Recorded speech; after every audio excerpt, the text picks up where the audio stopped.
He did not inherit chaos. He inherited absolute power. An empire, stretching from Hungary to Arabia. 3 continents. Dozens of peoples. Millions of lives. But power alone was not enough. What was expected from the man who ascended the throne was clear: more conquest. More blood. More fear. But he chose a different path. He had the sword, but first, he spoke of law. This is not only the story of victories won on battlefields.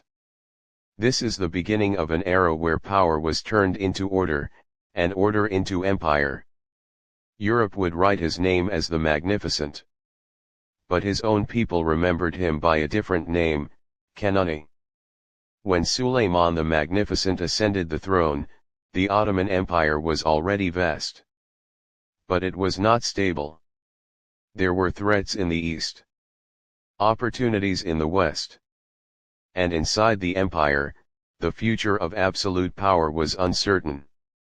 This is where Suleiman's difference truly began.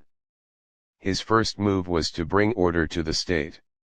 He clarified taxes. Put land ownership into written law. Established rules that applied to everyone. Because in his eyes, an empire was not built only on conquered lands, but on laws that could actually be enforced. But this did not mean the sword was sheathed. In 1521, his eyes turned to Belgrade. When this city considered the gate of Europe fell, everyone understood one thing: this Sultan was not only a man of law, but also a highly dangerous commander. Then came Rhodes.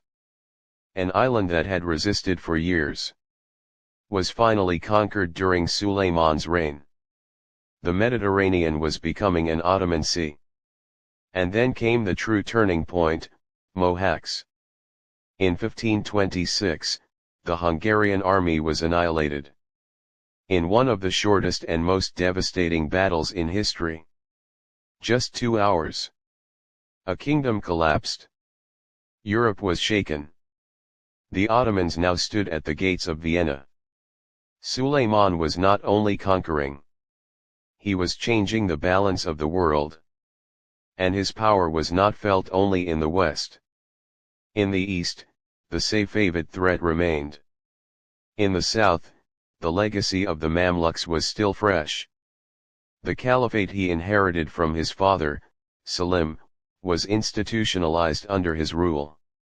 Leadership of the Islamic world became not just symbolic, but real and effective. And while all this was happening, Suleiman did not remain seated in the palace giving orders. He went on campaigns. He marched at the head of his army. He walked through the same mud as his soldiers. He burned under the same sun.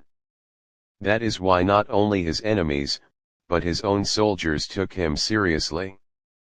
But there was something else that set Suleiman apart. For the first time in history, a ruler tried to hold an empire together. Through law.